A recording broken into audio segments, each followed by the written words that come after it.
Hey, good afternoon, folks. Hope you are having a great Friday. It's hard to believe, like yesterday, the first third of the year is gone, and now we're starting the second third of the year, with it being May 1st. I want to share another one of my favorite scriptures. It's one I've probably used again just a bunch of times in church. It is actually, it's one verse, but it is most likely one of the more theological verses that we're really going to hit. And this one is just a few verses later. It's 4 verses later from what we talked about yesterday. This is from 2 Corinthians chapter 5, verse 21. Paul's been talking about heaven, and now it's the ministry of reconciliation, of how Christ reconciles us to God.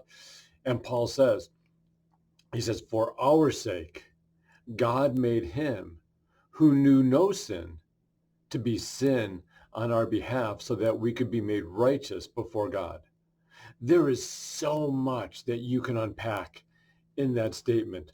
There's some deep, deep theology where we can talk about the substitutionary atonement of Christ.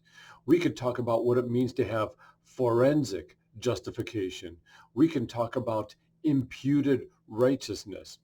And that's really the one thing I want to really hit on is imputed righteousness, because that to me is what is so dynamic in this passage.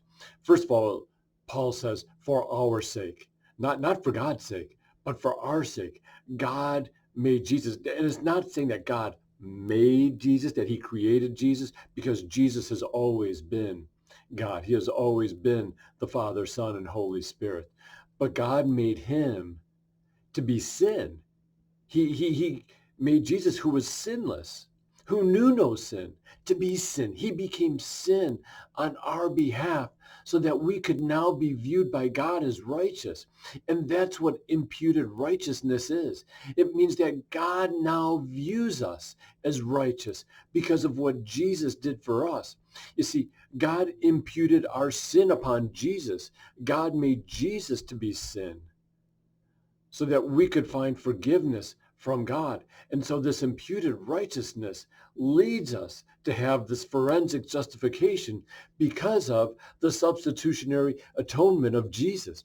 This is so rich in theology of what this really means for us, of how Christ died for us. So now that when we come before God, God now looks at us as righteous, not because of anything that we have done, but because of everything that Christ did for us. The one who knew no sin, the one who was sinless, became the perfect substitute, the sacrifice for us, so that we could have life everlasting, so that we could be forgiven, so that we could have this forensic justification. So God now looks at us as whole and clean and pure, adopted, holy children of the Most High God.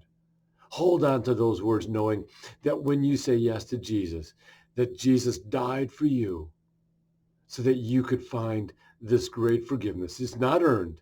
It's a gift given to you by God. Have a great rest of the day. Have a great weekend. Remember, worship on Sunday morning. See you then.